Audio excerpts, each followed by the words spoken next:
Sungguh, di masa sekarang, semuanya terasa sangat cepat berlalu. Sudah banyak hal yang berubah pada bangsa ini. Adat istiadat lama sekarang sudah mulai ditinggalkan oleh anak bangsa. Anak-anak bangsa tidak lagi mengetahui dan bangga terhadap jati diri bangsanya. Mereka lebih mengunggulkan budaya bangsa lain dibandingkan budaya sendiri. Sungguh, hal ini merupakan sesuatu yang memprihatinkan. Masuknya budaya baru yang belum tentu baik bagi pertumbuhan bangsa ini membuat kondisi tanah air kita semakin tidak baik-baik saja. Perpecahan di mana-mana, ketidakadilan terjadi kapan saja, dan kesetaraan pun ikut direnggut.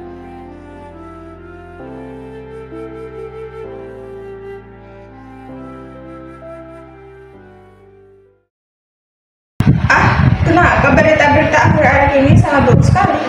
Katanya memang sudah maju, tapi kok masih ada saling ejek suku, saling ejek kulit. Bahkan sekarang masih ada kasus suami yang senang-senang dengan istrinya. Kenapa cucuku? Kok kalau dari tadi ngadu terus? Ini mbah, kok semakin sekarang kondisinya semakin tidak baik saya. Banyak sekali penyimpangan yang terjadi. Wah, cucuku ternyata sudah besar ya. Jadi menurut Neta, apa yang menyebabkan bangsa ini menjadi kacau? Sepertinya bangsa Indonesia kembali ke masa budaya lama yang kolot. Seharusnya bangsa Indonesia mengadopsi budaya luar yang terbuka. Jika Kartini mendengarkan perkataanmu ini, pasti ia akan tertawa terbahak-bahak. Loh, mengapa begitu mbak? Bukannya Kartini mendukung budaya luar untuk menggantikan budaya kita polos ini? Sini, Mbah ceritakan apa yang sebenarnya terjadi. Sepertinya kamu telah memakan berita hoax.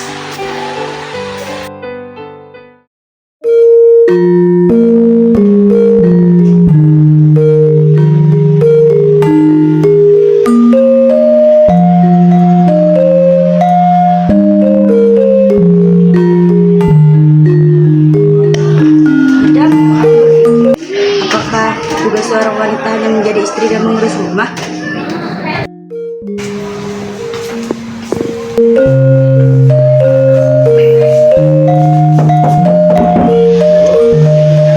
Iya Pak, sebentar.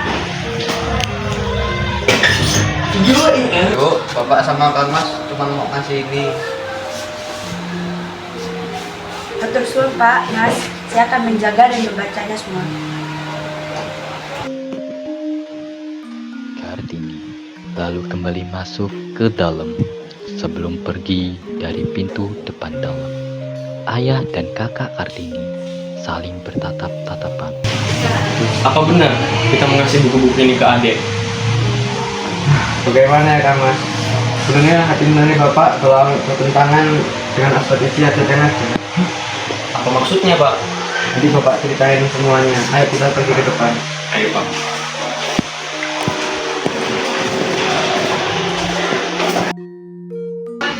Sepertinya keadaan saat ini seperti keadaan Bapak di masa muda. Apa maksudnya Pak? Bapak menikah dengan ibu kalian karena terpaksa.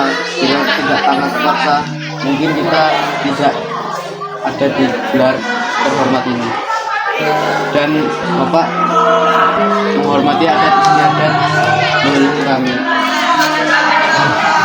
Baiklah Pak, saya mengerti.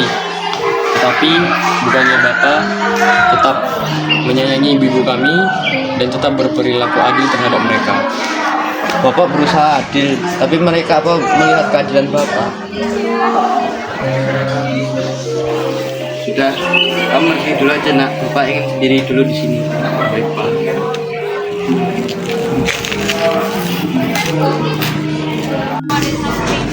Apakah tega melihat diri saya sama dengan saya ketika di masa muda?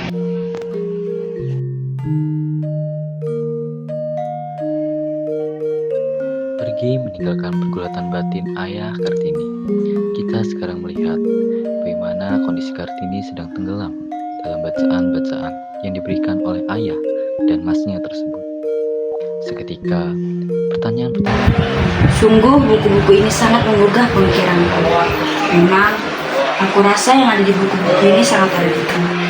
Tapi, jika pemikiran-pemikiran ini kita padukan dengan khasanah tradisi Nusantara, khususnya Jawa, mungkin hal-hal ini akan cocok dengan kultur bangsa ini.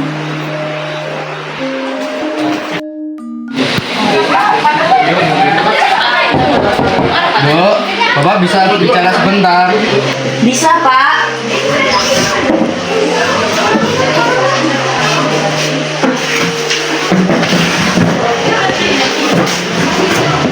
Bapak tahu perasaanmu, Dok.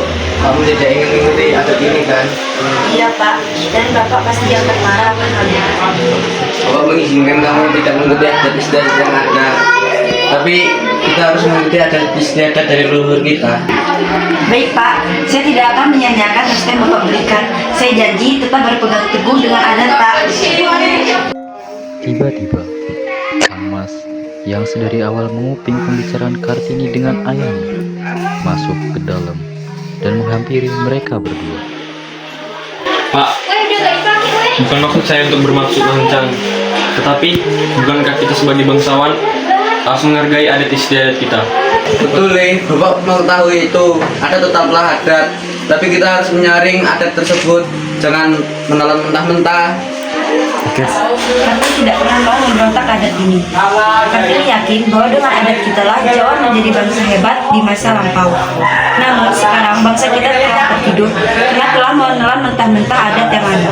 Benar sekali, Nduk. Bukan hanya suku Jawa, suku lain juga.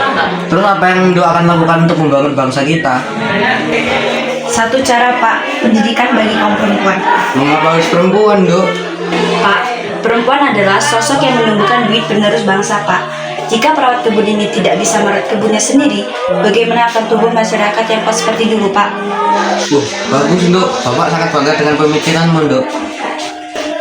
Hahaha. Kamu sudah bertumbuh seperti pujangga-pujangga di masa lampau, Dek. Mas mendukung idemu.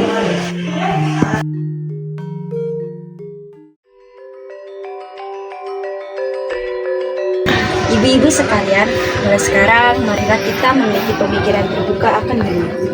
Jadi, maksud ibu, kita harus jadi seperti orang-orang Belanda itu. Tentu tidak, Bu. Orang Jawa tetaplah orang Jawa, orang Belanda tetaplah orang Belanda. Maksud saya, marilah kita melihat adat yang telah kita jalankan dengan pemikiran yang bijak.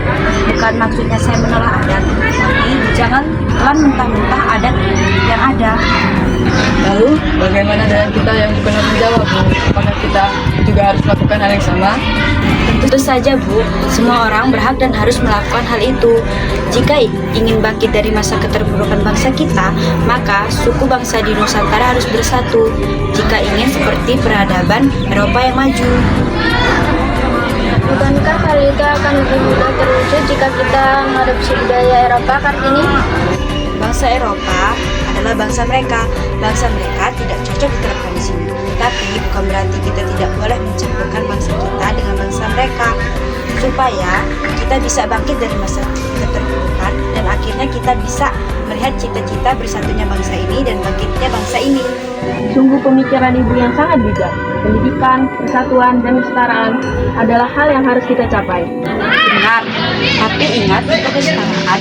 Jangan saat kita kumpul kelak diberikan kesetaraan, kita menjadi membangkang kepada suami dan menjadi durhaka pada laki-laki. Hal itu adalah tindakan yang sangat tidak moral dan sangat bertentangan dengan adat dan agama.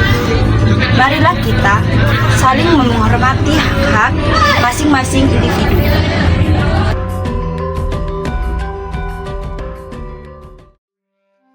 Akhirnya, kisah Kartini ditutup dengan akhir yang bahagia. Ia dapat menggapai cita-citanya, yaitu pendidikan dan kesetaraan terhadap para perempuan. Tidak hanya itu, ia juga berhasil mengembangkan pemikirannya tentang persatuan bangsa ini. Namun, ia harus meninggal di usia yang cukup muda, yaitu di umur 25 tahun. Setelah ia melahirkan anaknya yang ia peroleh dari suami yang sangat amat mendukung ide-ide Kartini.